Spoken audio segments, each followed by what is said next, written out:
Hello everyone, welcome to my YouTube channel घर की recipes में आप सबका बहुत बहुत स्वागत है।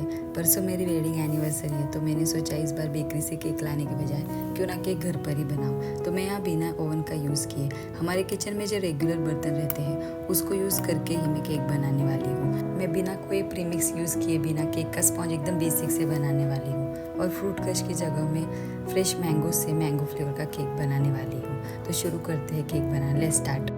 सबसे पहले मैंने यहाँ एक बड़ा सा भगोना लिया है। भगोने की जगह आप कढ़ाई का भी यूज़ कर सकते हैं। उसमें नमक डाल के गैस ऑन करके उसको ढक करके प्रीहीट होने के लिए रख देना है। उसके बाद हमें अपने किचन में से कौन सा भी एक बर्तन ले लेना है जिसका नीचे का सरफेस फ्लैट हो। उस बर्तन को अच्छे से ऑयल लगा लेना है। उसमें हमें फिर नीचे बटर पेपर लगा के रख देना है। उसके बाद हम केक स्पॉन्ज बनाने के लिए बैटर तैयार करेंगे। मैंने यहाँ बाउल के शेप का एक बर्तन ले लिया है। उसमें 1/4 कप दही डाल दिया है। 1 टेबलस्पून ऑयल डालने के बाद हमें दोनों को अच्छे से मिक्स कर देना है, जिससे दही में अगर कुछ लम्स हो तो वो निकल जाए।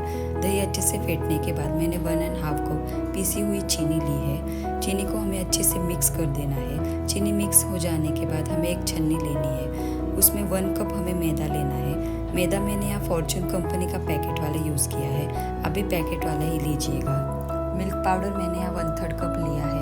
1.5 teaspoon baking powder, 1/4 teaspoon baking soda डालने के बाद हमें ड्राई इंग्रेडिएंट्स को अच्छे से छान लेना है ताकि अगर कोई लम्स हो तो वो निकल जाए। उसके बाद हमें थोड़ा थोड़ा पानी डाल के ड्राई इंग्रेडिएंट्स को अच्छे से मिक्स कर देना है। पानी हमें ज़रूरत के हिसाब से डालना है। ज़्यादा पानी डालने से बैटर पतला हो सकता है। मुझे यहाँ पानी थोड़ा कम लग रहा है, इसलिए मैंने थोड़ा और पानी डाल दिया है। पानी की क्वांटिटी इधर उधर हो सकती है। पानी डालने के बाद अच्छे से उसको विस्क कर लेना है। 5 मिनट विस्क करने के बाद आप देख सकते हैं बैटर की कंसिस्टेंसी कुछ इस तरीके से होनी चाहिए, रिबन जैसी। अब मैं बैटर में वैनिला एसेंस के 4 से 5 ड्रॉप डाल के बैटर को थोड़ा सा विस्क कर लूँगी। थोड़ा सा विस्क करने के बाद मैं लास्ट में बैटर में विनेगर के 2 ढक्कन डाल दूँगी। विनेगर डालने के बाद थोड़ा सा विस्क करने के बाद हमारा बैटर तैयार है कुक होने के लिए। जिस बर्तन को हमने बटर पेपर लगा के रखा था उस बर्तन में केक के बैटर को डाल के बर्तन को टैप कर लेना है। प्रीहीट होने के लिए हमने जो भगोना रखा था उसमें एक स्टैंड रख देना है। स्टैंड के ऊपर हमारे केक के बैटर का पतीला रख देना है और भगोने को हमें अच्छे से ढक देना है। 30 से 35 मिनट बैटर को पकाने के बाद मैं ढक्कन हटा दूंगी। स्पॉन्ज के बीचों बीच टूथपिक डाल दूंगी।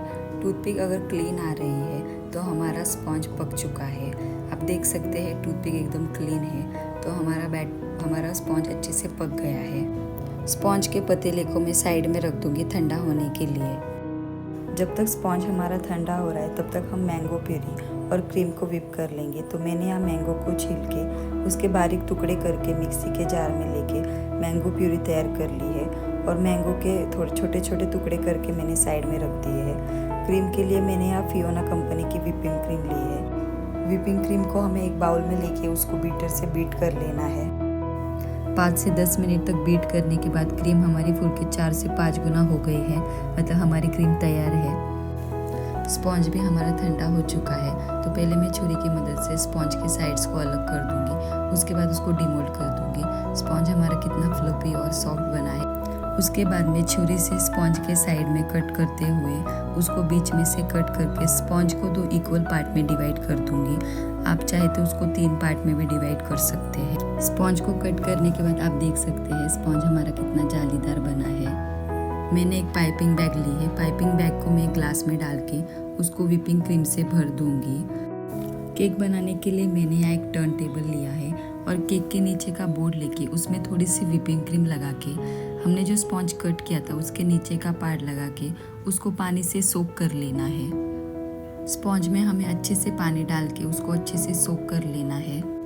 जो पाइपिंग बैग हमने व्हिपिंग क्रीम से भरी थी उससे हमें स्पॉन्ज के ऊपर अच्छे से क्रीम लगा लेनी है और स्पैचुला की मदद से उसको स्प्रेड कर लेना है। जो मैंगो प्यूरी हमने बनाई थी उसको डाल के मैंगो प्यूरी को अच्छे से स्प्रेड कर लेना है। उसके बाद वापस से हमें साइड में व्हिपिंग क्रीम लगा लेनी है और जो मैंगो के हमने छोटे टुकड़े करके रखे थे वो डाल देने हैं।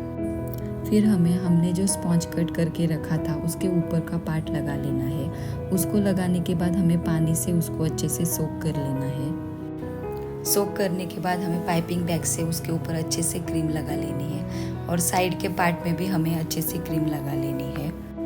क्रीम लगाने के बाद मैं स्क्रैपर से टर्न टेबल को हिलाते हुए क्रीम को फिनिशिंग दे दूंगी। 5 से 10 मिनट तक ये प्रोसेस रिपीट करने के बाद मेरी फिनिशिंग हो गई थी। फिनिशिंग होने के बाद मैं 4 से 5 घंटे तक केक को सेट होने के लिए फ्रिज में रख दूंगी। केक सेट होने के बाद मैंने यहाँ N11 नंबर का नोजल लेके उसको पाइपिंग बैग में डाल के पाइपिंग बैग को एक ग्लास में डाल के पाइपिंग बैग को मैं पूरी तरीके से क्रीम से भर दूंगी। उसके बाद मैं उस नोजल से केक के ऊपर फ्लावर्स बना दूंगी। मैंने सिर्फ साइड में बनाए हैं, बीच में मैं मैंगो से डिज़ाइन करूंगी। मैंगो से फ्लावर का डिज़ाइन बनाने के लिए मैं मैंगोज़ को कुछ इस तरीके से कट कर लूँगी। कट किए हुए मैंगोज़ को मैं केक के ऊपर इस तरीके से रख के मैंगो के फ्लावर का डिज़ाइन बना लूँगी। केक के साइड में भी मैंने मैंगो को लगा के कुछ ऐसा डिज़ाइन बना लिया। मैंगो फ्लेवर का केक बन के तैयार हो गया है। आपको इस केक की रेसिपी कैसी लगी कमेंट में ज़रूर बताइएगा। अगर अच्छी लगी हो तो प्लीज़ लाइक कीजिएगा और मेरे चैनल को सब्सक्राइब कीजिएगा।